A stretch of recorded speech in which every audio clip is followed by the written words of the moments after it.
హెచ్చరిక, దైవజనుని హెచ్చరిక. ఈ రోజున యేసుక్రీస్తు రక్షకుడు అనే మాట ఎరగని వాళ్ళందరూ ఉన్నారండి. ఆయన నామములో పాప క్షమాపణ ఉన్నదన్న సంగతి ఎరగని వారందరూ ఉన్నారు. ఆయన మన రోగాల నుండి మనల్ని స్వస్థపరుస్తాడన్న విషయం తెలియని వారు ఇంకా ఎందరో ఉన్నారు. ఈ రోజున నువ్వు నేను ఆయన సువార్తను ప్రకటించాలి. యేసు నామము ఎరగని వారికి సువార్త ప్రకటించవలసిన భారము నా మీద మోపబడి ఉన్నది. సువార్త ప్రకటిస్తే నాకేమి లాభం? మీటింగులు పెడితే ఏమి లాభం? ఏంటండి, ఈరోజు సేవ చేస్తే నాకేమి లాభం అని అనుకుంటున్నారు విశ్వాసులు. సువార్త ప్రకటించవలసిన భారం మన మీద మోపబడి ఉంది. నీకు ఇష్టం లేకపోయినా సరే యేసయ్య చెప్పిన మాటను నీవు ఉచితముగా ప్రకటించాలి. గృహ నిర్వాహకత్వం మనకు అప్పగించబడిందంటే ఆ బాధ్యత మన మీద పెట్టాడు దేవుడు. నీ మీదున్న పాప భారాన్ని తీసివేసి నీకు సువార్త భారాన్ని పెట్టాడు. మా బైబిల్ కాలేజీలో ఒక సహోదరులు ఉండేవారు. ఆయన వివాహం చేసుకోకుండా తన జీవితం అంతా ప్రభు కొరకు అర్పించుకున్నాడు. చాలా మితమైన ఆహారం మాతో పాటు ఎవరొస్తులమేగా ఉన్న మాతో పాటు భోంచేసేవాడు. ఆయన అప్పటికి ఒక 60 సంవత్సరాల వయసు ఉన్నప్పటికీ కూడా ఆయన భోజనం బల్ల దగ్గర కూర్చున్నాక గబగబ లేచి వెళ్ళిపోయాడు. ఒక్కోసారి చేయి కడుక్కొని తినకుండా ఒక మొత్తం నోట్ అట్టెత్తుకొని మళ్ళీ పరిగెత్తుకుంటూ వెళ్ళిపోయాడు. ఏంటి ఏమైంది బ్రదర్ అని అడిగితే, నేను రోజుకి ఒక 30 మందికి కరపత్రాలు పంచిపెట్టకుండా భోంచేయను అని నిబంధన చేసుకున్నాను. ఇవాళ 25 మందికే పంచిపెట్టాను. ఇంకా 5గురు దొరకలేదు నాకు. పంచొచ్చాక తింటానని మళ్ళీ వెళ్ళిపోయాడండి. మెయిన్ రోడ్డుకి వెళ్ళిపోయి ఒకరోజు నేను ఆయన్ని చూశాను. ఆయన పెద్ద సేవకుడు, సీనియర్ దేవుని సేవకుడు ఆయన. కానీ ఆయన తమిళనాడులో ఆ రోడ్ల మీద వాళ్ళకి పత్రిక ఇస్తాడు. అవే అంటున్నారు అందరూ కూడా. అరే అయ్యగారిని ఇలా అంటున్నారేంటి? ఇలా అన్నా సరే, ఎగతాళి చేసినా సరే, తృణీకరించినా సరే సువార్త అందాలి అని ప్రయాసపడేవారు. ఇవాళ మనకి ఎన్నో అవకాశాలు ఉన్నాయండి. ఇప్పుడు కరపత్రాలు పంచిపెట్టవలసిన అవసరం లేదు. ఇప్పుడు బహు సులభముగా సువార్తను ఇతరులకు పంచడానికి దేవుడు మన చేతిలో సెల్ ఫోన్ పెట్టాడు. ఆ సెల్ ఫోన్ను సువార్త పనికి తప్ప మిగిలిన పనులన్నిటికీ వాడుతున్నారు మనుషులు. న్యాయమా ఏంటండి?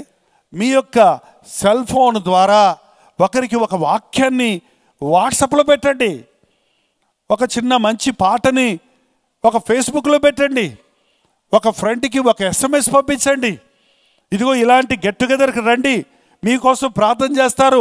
మీరు మీకు తెలిసిన వారికి ఈ యేసయ్య వార్త వినేటట్టు చేయొచ్చు కదా. నీ పరిధిలో నీవు ఏ విధంగా ప్రత్యక్షంగానో పరోక్షంగానో పరిచర్యలో పాలుభాగస్తులు అయినప్పుడు గిన్నెడు చన్నీళ్ళు ఇస్తే దాని ప్రతిఫలం మీరు పోగొట్టుకోడు. ప్రవక్తను ఇంట చేర్చుకుంటే ప్రవక్తకు రావాల్సిన ప్రతిఫలాన్ని నీకు కూడా ఇస్తాడంటున్నాడు దేవుడు. చూడండి, ఈ రోజున సువార్త పరిచర్యకు ప్రోత్సాహం ఇచ్చేవాళ్ళు ఎంతమంది ఉన్నారు? సువార్త పరిచర్యలో పాలుభాగస్తులుగా ఉండాలని ఆశపడే వాళ్ళు ఎంతమంది ఉన్నారు? ప్రతిదానికి కూలికి పనిచేసేటట్టుగా క్రైస్తవ సభలు తయారయ్యాయండి. ఉచితముగా సువార్త ప్రకటించడమే నా జీతము. సువార్త ప్రకటించవలసిన భారము నా మీద మోపబడి ఉంది. ఎప్పుడైతే మనం రక్షించబడ్డామో వెంటనే మన హృదయంలోనికి ఒక భారం రావాలి. నా ఫ్రెండ్ రక్షించబడాలి, నా తల్లిదండ్రులు రక్షించబడాలి, నా బిడ్డలు రక్షించబడాలి, నా పొరుగువారు రక్షించబడాలి. యేసయ్య ప్రేమను నా చుట్టూన్న వారికి నేను అందించాలి అన్న సువార్త భారం మనకు ఉండాలి. ఇంకొక భారం చెప్పమంటారా? చాలామంది రక్షించబడిన తర్వాత అండి ఏదో సేవ చేస్తూ ఉంటాం, బాగానే ఉంటుంది, అంతా బాగానే ఉంది అనుకుంటుంటాం. కానీ మన జీవితాల్లో ఇంకా ఇంకా క్రీస్తులాగా మారాలి అనే భారం లేదు. పౌలు అంటున్నాడు, నాకు ఆత్మల భారం ఉంది, నేను సంపాదించిన ఆత్మల్ని క్రీస్తు సారూప్యంలోనికి తీసుకురావాలి, నా సారూప్యంలోనికి కాదు. ఎలా తయారు చేయాలి? నేను చిన్న చిన్న క్రీస్తులుగా చేయాలి. నేను సంపాదించిన వారందరినీ మిమ్మల్ని పరిపూర్ణులు చేసి నిర్దోషులుగా క్రీస్తు ముందు నిలబెట్టే వరకు నా పని అనేవాడు. అది భారం. రక్షించబడ్డ ప్రతి ఒక్కడికి నేను క్రీస్తు సారూప్యంలోనికి మలచబడాలి అనే భారం కావాలి. ఒక్క నిమిషంలో రక్షించబడవచ్చు, ఒక్క నిమిషంలో మనం పరిశుద్ధపరచబడలేం.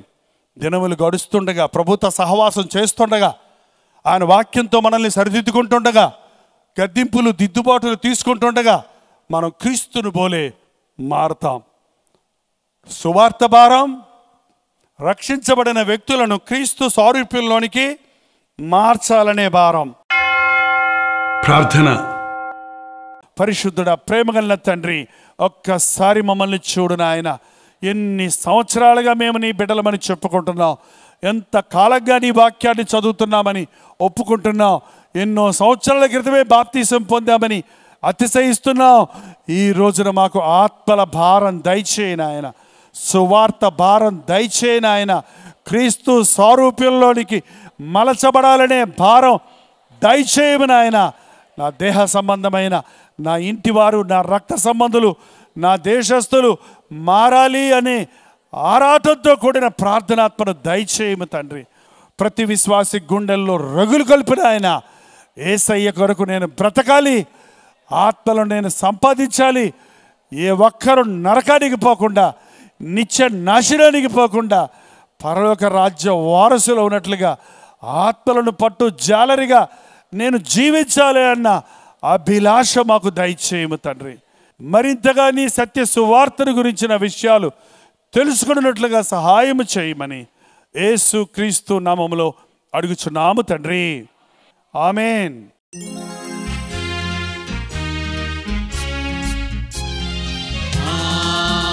హల్లెలూయా హల్లెలూయా హల్లెలూయా హల్లెలూయా హల్లెలూయా హల్లెలూయా. కలువరి ప్రేమే మధురం మధురం, కలువరి ప్రేమే మధురం మధురం, కలువరి ప్రేమే మధురం మధురం, కలువరి ప్రేమే మధురం. హల్లెలూయా హల్లెలూయా హల్లెలూయా హల్లెలూయా హల్లెలూయా హల్లెలూయా.